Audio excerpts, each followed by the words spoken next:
और आप देखना शुरू कर चुके हैं द डिबेट। बहन भाइयों, क्या इस देश में परिवारवाद की राजनीति होती है?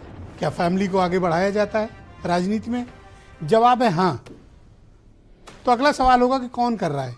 तो उसका जवाब है कि कोई ऐसी पार्टी नहीं है जो इस तरह का काम न कर रही हो। अधिकांश पार्टियों में परिवारवाद को जमकर बढ़ावा मिल रहा है, कहीं ज्यादा कहीं कम।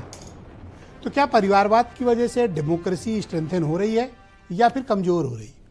आज ये मुद्दा इसलिए उठा क्योंकि आज उत्तर प्रदेश के उप मुख्यमंत्री केशव प्रसाद मौर्य ने सुबह एक ट्वीट किया और परिवारवाद पर जमकर प्रहार किया और उन्होंने तमाम इल्जामात अपोजिशन पार्टीज पर लगाए हैं। तो आज ये चर्चा छिड़ पड़ी कि परिवारवाद लोकतंत्र के लिए कितना अनुचित है, ये कितना नुकसान पहुंचा रहा है और इससे फायदा किसको हो रहा है। आज चर्चा इसी विषय की। बहन भाइयों, परिवारवाद क्या है और ये इस देश की राजनीति को कितना प्रभावित कर रहा है? आप अगर तमिलनाडु से देखेंगे तो कश्मीर तक आपको परिवारवाद की झलक हर जगह मिलेगी। गुजरात से ले लीजिए तो नॉर्थ ईस्ट तक भी आपको इसकी झलक हर जगह दिखेगी और महाराष्ट्र से लेकर मेघालय तक या फिर ओडिशा तक आपको अधिकांश प्रदेशों की जो राजनीति है वो परिवारवाद के इर्द गिर्द सिमटी हुई है या फिर उनके कंधों पर चल रही है। कई जगह ये बड़ी अपरिहार्य हो गई है और ख़ास बात यह है कि जो पीपल्स डेमोक्रेसी है, जो जनता का लोकतंत्र है, उसमें इसको स्वीकार्यता भी है। ऐसा नहीं कि कोई आसमान से आकर परिवारवाद कर दे रहा है। जनता ऐसे नेताओं को प्रॉपर उनको सम्मान भी देती है, पद भी देती है, सरकारें भी बनवाती हैं और उनको स्वीकारती भी है। हम एक ऐसे डेमोक्रेसी में रहते हैं जहां राजा महाराजा भले चले गए हों उनके, लेकिन जो पीढ़ियां हैं वो राजनीति में हैं और कई जगह तो इसका बड़ा बोलबाला है। तो इसके कारण क्या है? आपने देखा होगा कि 2 साल पहले भी प्रधानमंत्री नरेंद्र मोदी ने परिवारवाद को लेकर बात कही। तो क्या बीजेपी परिवारवाद नहीं करती? बिल्कुल करती है। हर जगह परिवारवाद है, बस कहीं कम है और कहीं ज्यादा है। कहीं मूल में है परिवारवाद तो कहीं पर वो बिखरा हुआ है, लेकिन आपको मिलेगा अधिकांश जगहों पर। तो इससे छुटकारा कैसे मिलेगा? और इस डेमोक्रेसी को स्ट्रेंथन करने के लिए यंग जो लीडर्स हैं उनको जगह कब मिलेगी?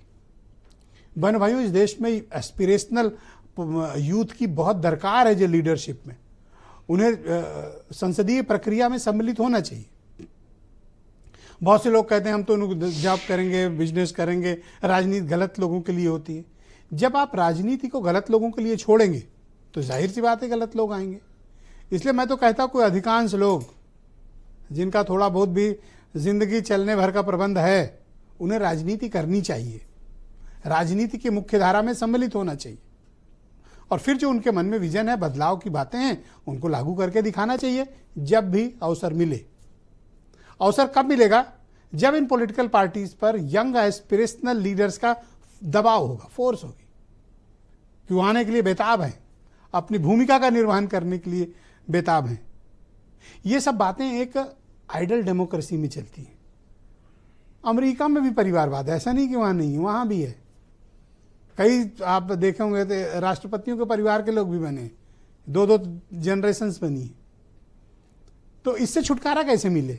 इससे छुटकारा सिर्फ यंग लीडर्स ही दे सकते हैं, आप लोग दे सकते हैं, बशर्ते राजनीति को अछूत न मानिए। राजनीति तो आपकी बात है।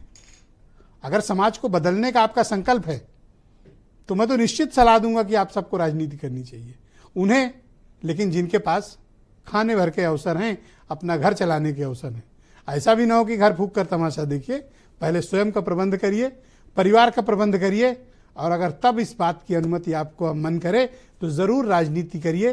परिवारवाद से छुटकारे का इससे बेहतर समय और विकल्प कुछ नहीं हो सकता।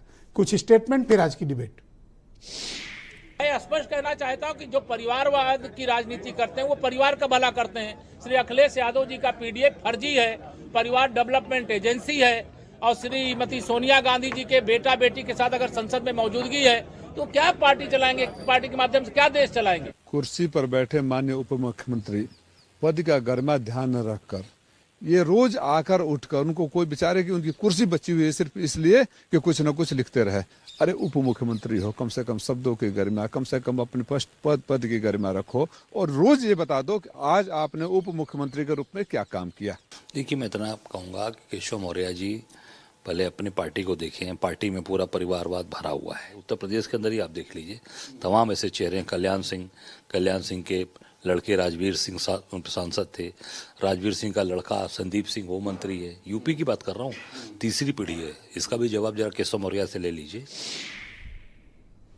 तो बहनों भाइयों, आज की इस परिचर्चा को आगे बढ़ाएंगे। समीर सिंह यूपी में बीजेपी के प्रवक्ता हैं, मनोज काका समाजवादी पार्टी से हैं, सुचि विश्वास उत्तर प्रदेश में कांग्रेस कमेटी की प्रवक्ता, अनिल दुबे राष्ट्रीय लोकदल से हैं, आसिम वकार MIM के राष्ट्रीय प्रवक्ता हैं, और विनय राय जी बहुत ही जाने माने पत्रकार, और वीरेंद्र सिंह जी हमारे स्टेट हेड। आप सभी का शुक्रिया और धन्यवाद इस परिचर्चा का हिस्सा बनने के लिए। समीर सिंह जी,